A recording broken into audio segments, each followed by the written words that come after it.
लखनऊ में जातीय जनगणना पर यूपी में सियासी संग्राम छिड़ चुका है। डिप्टी सीएम केशव प्रसाद मौर्य के बयान से हलचल और उनका ये कहना है इस हालिया बयान में कि मैं और मेरे बड़े नेता जातीय जनगणना चाहते हैं।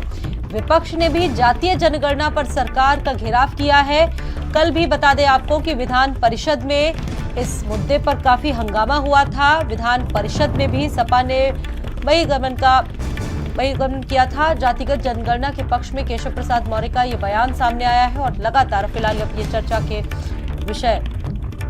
चर्चाओं में बन चुका है। समाजवादी पार्टी लगातार जातिगत जनगणना के पक्ष में थी और अब इसको लेकर बीजेपी के नेता और डिप्टी सीएम केशव प्रसाद मौर्य का भी ये बयान सामने आया है। डिप्टी सीएम केशव प्रसाद मौर्य के बयान से सूबे में हलचल तेज है। उनका कहना है कि मैं और मेरे बड़े नेता जातीय जनगणना चाहते हैं। वहीं विपक्ष ने भी जातीय जनगणना पर सरकार का घेराव किया है।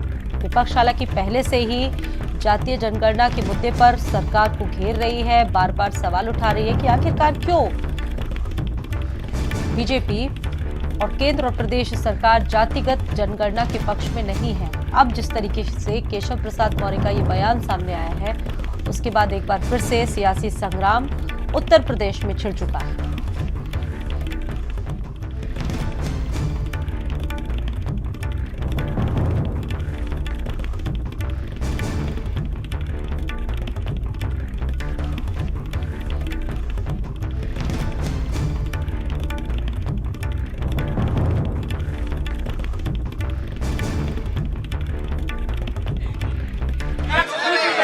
आराम से कहा है आप लोग धक्का यार, आपकी सुरक्षा भी हमको चिंता है।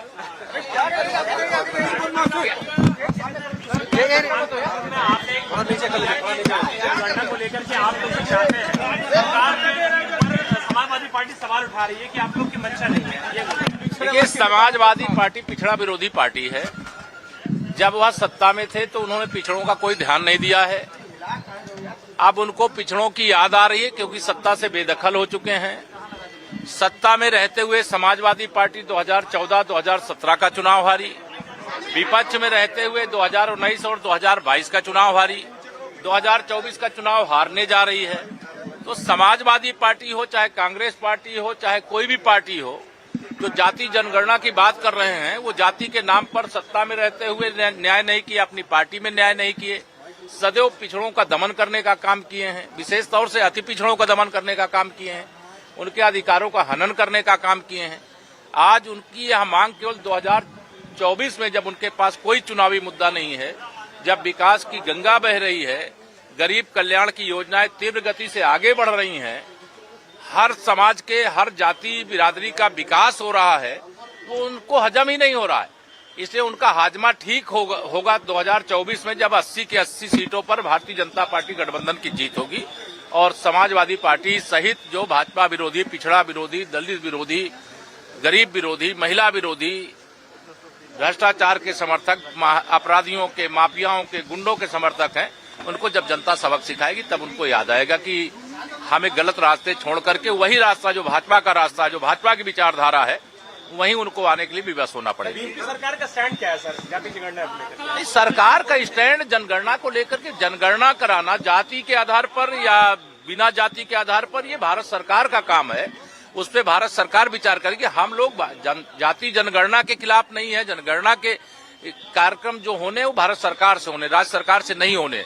ये मुद्दे केवल 2024 में चुनावी मुद्दे से विहीन हैं, इसलिए इस प्रकार के मुद्दे उठाते हैं। बजट में अयोध्या को ठीक ठाक महत्व दिया गया है। नहीं तो हम तो अयोध्या को महत्व दे रहे हैं, काशी को महत्व दे रहे हैं, मथुरा को महत्व दे रहे हैं, विंध्याचल धाम को महत्व दे रहे हैं, नैमिषारण्य को महत्व दे रहे हैं। तीर्थ स्थलों का विकास करने से राज्य के विकास को बल मिल रहा है, पर्यटन धार्मिक दृष्टि से बढ़ रहा है, प्रयागराज के कुंभ की तैयारी हो रही है। यह सब इनको हजम नहीं होगा। इनको जवाहर यूनिवर्सिटी के लिए तो सरकारी खजाना खोल देंगे, लेकिन तीर्थ स्थलों के विकास में बाधा डालने का काम करते रहे। तो इनका जो चरित्र है वह प्रदेश की जनता की भावनाओं के विरुद्ध रहता। धन्यवाद।